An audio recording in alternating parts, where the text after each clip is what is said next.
Hi, today I'm going to show you how you can make some flower rings like these and how to make a flower pendant to put on a necklace to wear around your neck. These rings, you can make the base yourself. They are adjustable, so they're very cheap and very easy to make. And I have found that they are very resistant to being knocked around. So during a work day, if I've made rings which are glued on, if I've been rummaging in my handbag or bumping a desk or something, sometimes they have fallen off. So these have been a very secure way to make a ring. So the materials you will need include a silicone mat.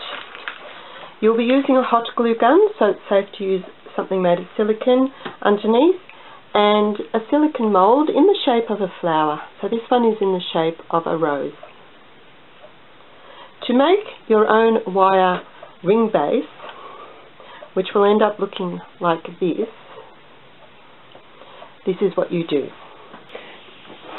So cut off the length of the wire. You'll need wire cutters for that.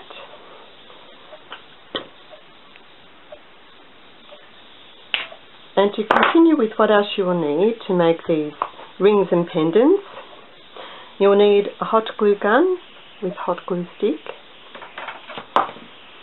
You'll need a flat acrylic dark paint for the background colour, and you'll need metallic paints, so it ends up with a metallic look. I was very fortunate to find in just a cheap $2 shop these little pots of metallic paint in different colours. You'll need paint brushes to paint, some paper toweling, water to clean your brushes,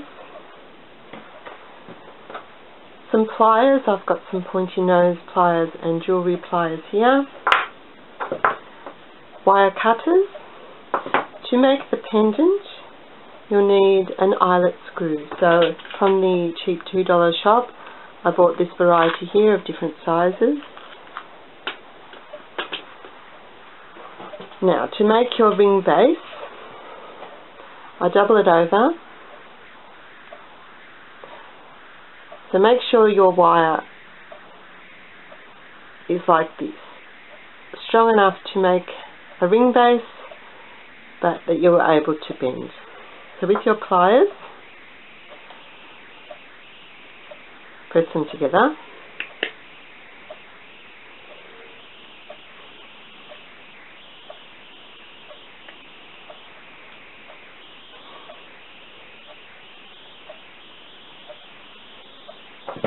I've just looked around my house and found something which is about the same shape and size as my finger to wrap around to start to make the shape.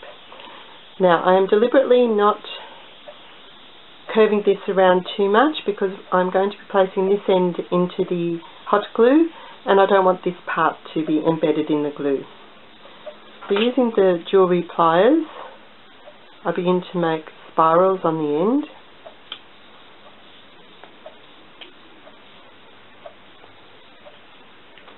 So this will hold onto the glue, and I'm not being too neat and fussy because you won't see this once it's embedded in the glue.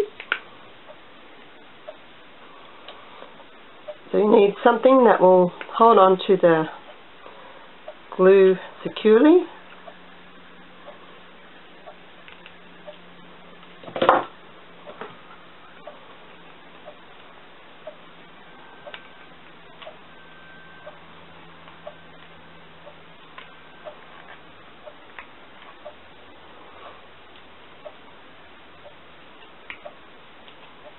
And even though these ends look a bit dangerous, because they will be embedded in the glue, they won't be sharp.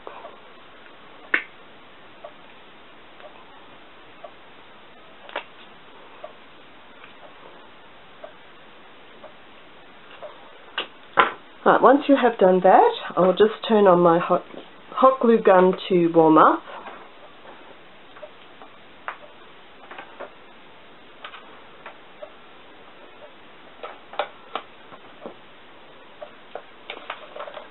While I am waiting for that, I will just show you another idea I had with using the silicone mould. I used a smaller glue gun and a metallic glue to fill the shape, and I've made it into a cute little fridge magnet to put on the fridge. So using my mould,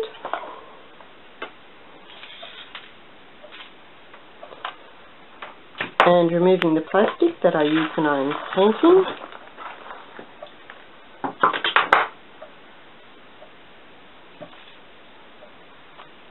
I found actually a good idea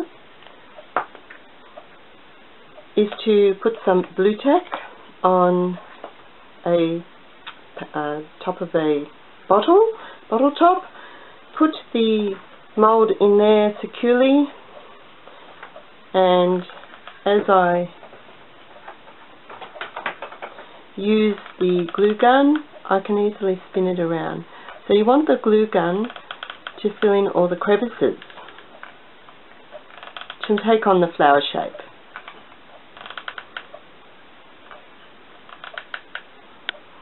So I'm doing all the edges first.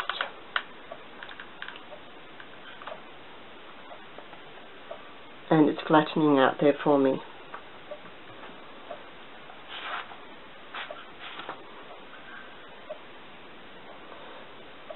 So I place my ring base in the centre,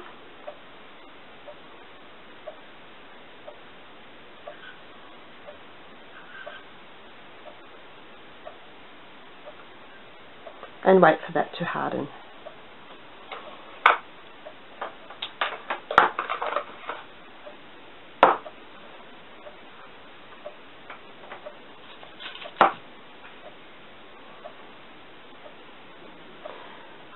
Now I cover my silicone mat with plastic to do my painting.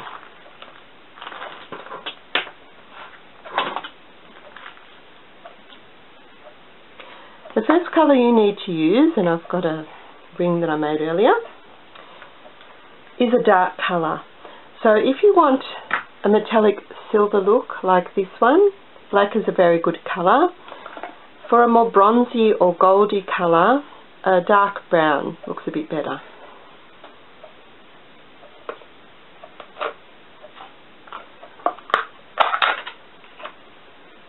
When you paint the first base coat on,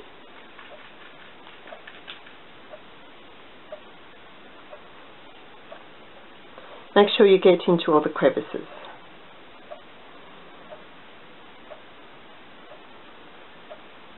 It might even be better to do a couple of coats to make sure it's nice and black.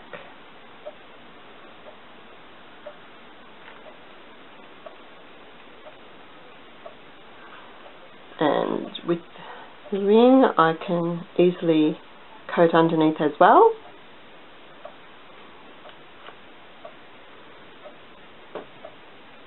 And put aside to dry.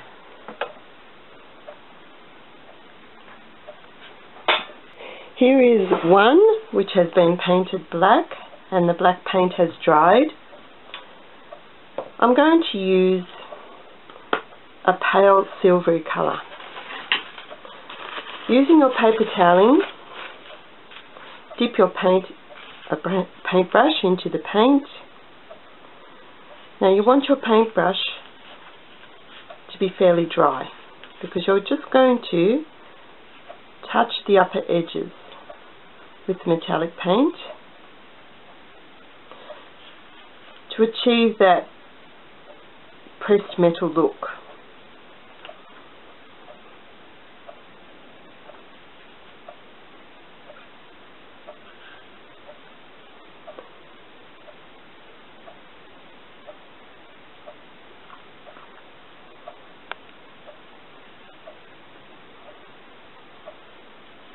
I might add a little silver as well.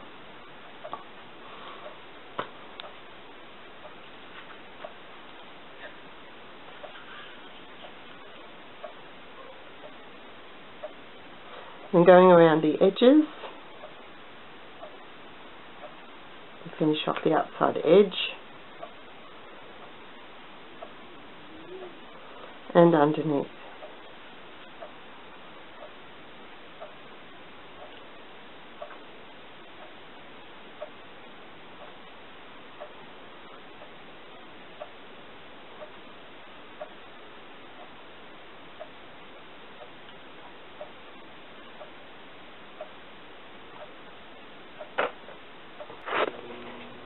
I will show you how now to unmold the rose pendant.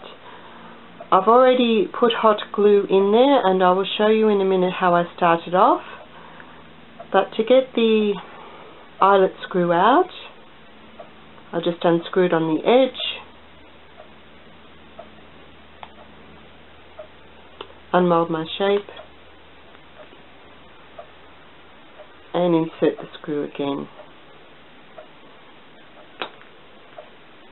So it makes a secure way to attach the jump ring, which then can make your necklace.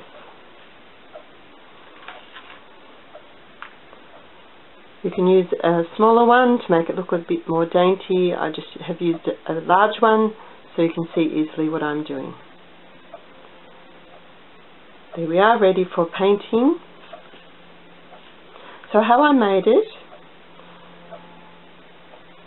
was, I have to find where I did it. I insert the screw part of the way in, heat up my glue gun,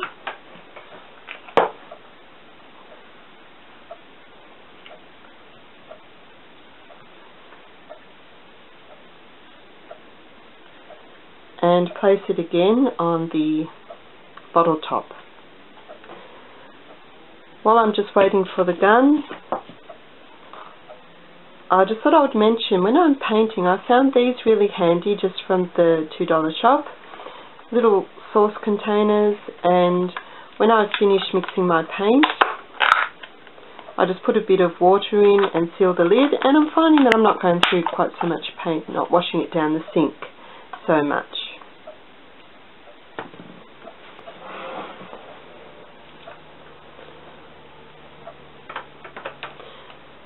So again, I spin my mould around, filling in all the crevices around the edges.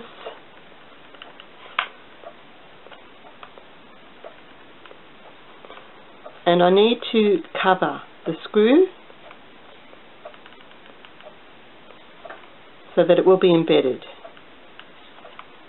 when I've finished.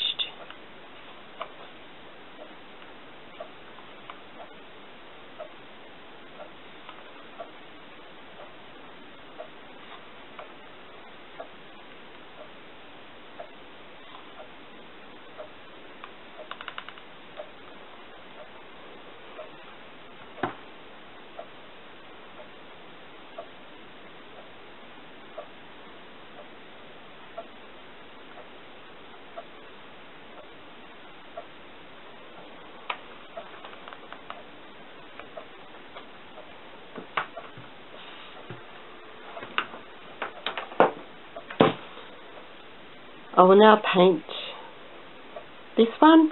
So to let it dry, I've painted back and front in this is actually a dark brown colour.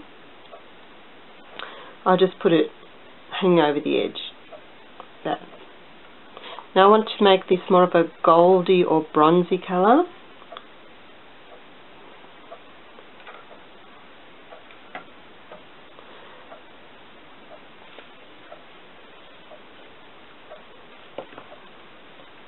So perhaps I'll choose this colour here.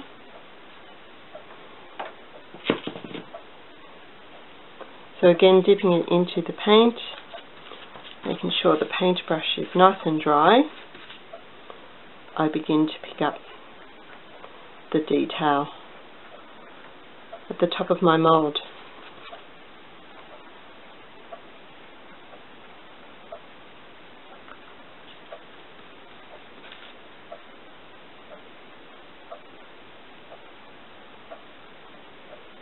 and painting around the edges and on the back.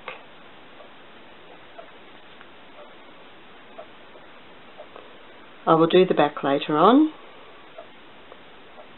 Now the final step to make these durable and quite waterproof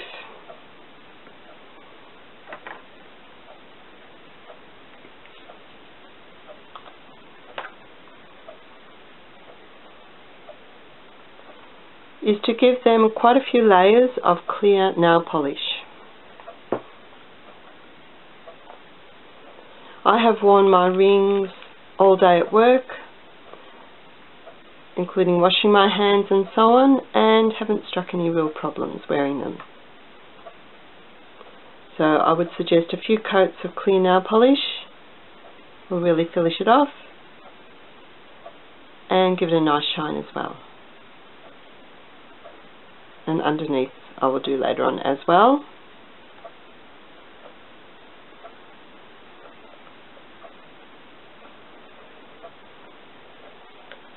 So I hope you enjoy making these flower rings and pendants and then enjoy wearing them. Goodbye.